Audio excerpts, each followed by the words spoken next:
Our webmaster tries to get to there every day, but if not, we post every couple of days. The toolbox there is amazing for everybody, and those tools are there for people to download those flyers and hand them out to everybody you know. I keep a stack of them in a folder in the back of my car, and when I go into stores, I just walk in. I don't engage in people in discussions. I just walk in and say, hey, good morning, here's some information you might like to see, and turn around, drop off a couple flyers and turn around and walk out. You don't need to debate. You don't need to argue. You don't have to give your name. It's just the way you never know whose hands those flyers are going to get into and whose life you might save just by handing those flyers out. I'd rather put a flyer in their hand than my hand and shake hands with them. I think that's another thing. Now, you've got a couple of recommendations.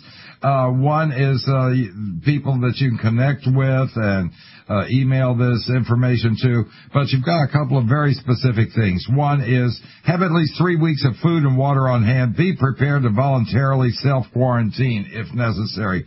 And stock up on D3, and you recommend 3,000 international units per person, vitamin A, C, fish oil, and zinc. 3,000 international units of D3, isn't that an awful lot? Most people take 1,000.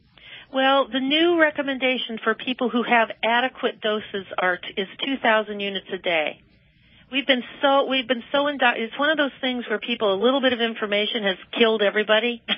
Right. I better double my dose then. That's everybody you're saying has gotten so afraid of vitamin Z toxicity. We've made everybody deficient. They estimate that more than 60% of teenagers are deficient, more than 80% of children are deficient. People of color have a huge problem with vitamin D deficiency because they don't get out in the sun and their skin doesn't actually make much vitamin D even when they are in the sun. Right. That you can take as high as 50,000 units of vitamin D a day for a week safely when you're sick.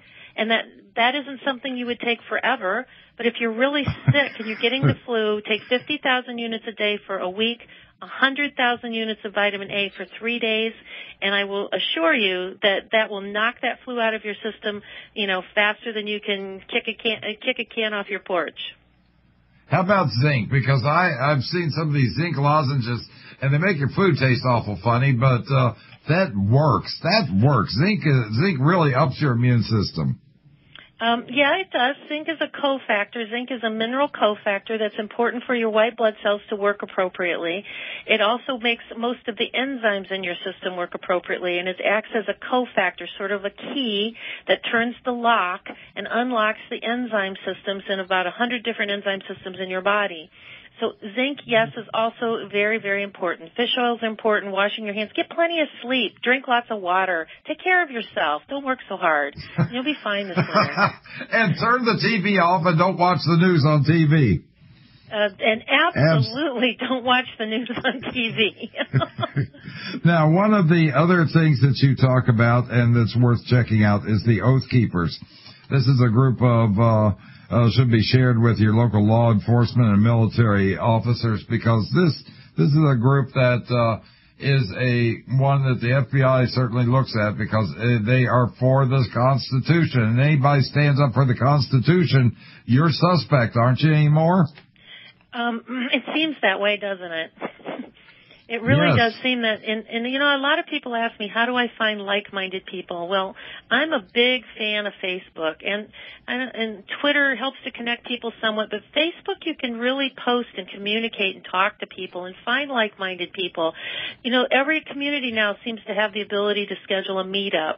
And you can post a meetup schedule and get together with people who want to support your causes. And your cause may be, maybe you really just want people to know this information about vaccines. I want to make one quick comment here is that a lot of people get discouraged that they try to tell their friends and their family members, these vaccines are bad, and they get ridiculed and shamed and, kind of kicked out of the family. And I always say, you know what? It is your responsibility to spread the seeds.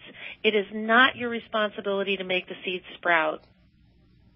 So just keep telling them. Just toss that seed out there. You never know when it might land in fertile soil and sprout and bear fruit. And I use that based on the... You say a lot better than me. Well, because I always said... You don't take it personally, and you don't get angry, and you don't fight with people. It's just you pass the seed, you just spread it out. It's like the parable of the sower in the Bible. You know, you just keep spreading that seed, and if you analyze the parable of the sower, you see that about 25% of time sowing that seed is successful. So if we expect 100%, we're going to fail. But if we keep doing 25% over and over again, we're going to get such a large upswelling in this, we're really going to win. Don't worry about the 75% that didn't. Forget that. Think about the 25% well, that's, that grew. The next 75, you're just going to keep chopping away at it. Just chipping away at it. Noah didn't get everybody on the ark either, you know. It's like I always said, you can lead a horse to water, but you can't make him do the backstroke. Getting him to the water is about as good as you want to do. If you can lead them there and start to wake people up. That's what it's about. We need to start and incite a revelation.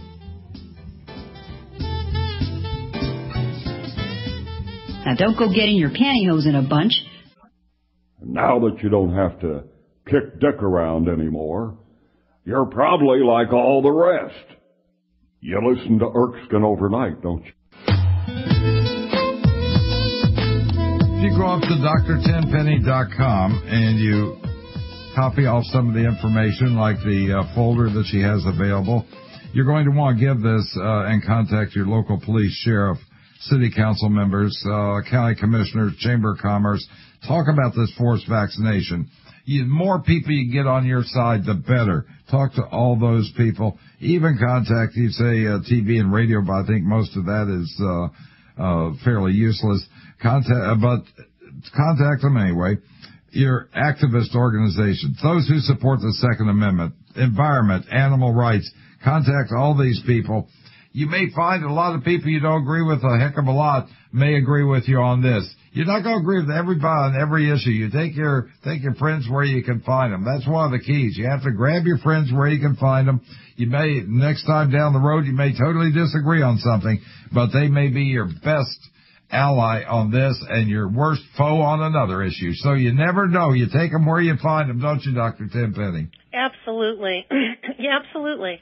And it was interesting. I was standing in Panera's a couple of weeks ago getting a cup of coffee, and suddenly there was a very slow line, and suddenly this person in front of me sort of said, you know, I just don't understand what's happening in this country.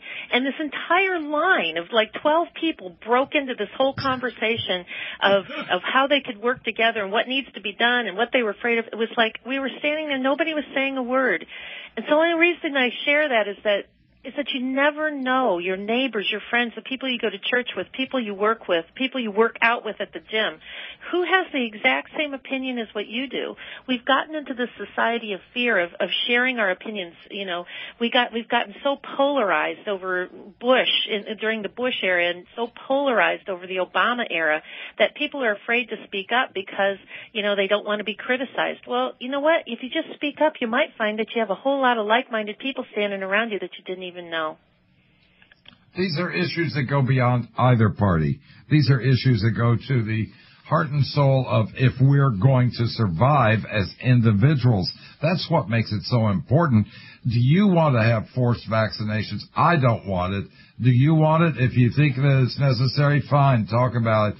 But I feel like we are still have certain freedoms. Now, the same people who are talking about for abortion, they're pro-abortion. How do they feel about this? Bring those on board. We may not like them. Bring them on board on this issue. You may be opposed or for it. It doesn't really matter on that one. They may join you on this one and say, yeah, I'm absolutely for this.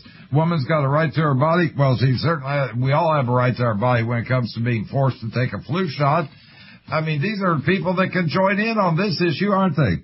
Absolutely, and I've often said that we should have some sort of an umbrella activist organization. I mean, the people that are fighting about, reviewing the Federal Reserve and saving our Second Amendment rights and about going after the IRS, we all have commonalities there, and it's about individual freedom. We can all get together on this.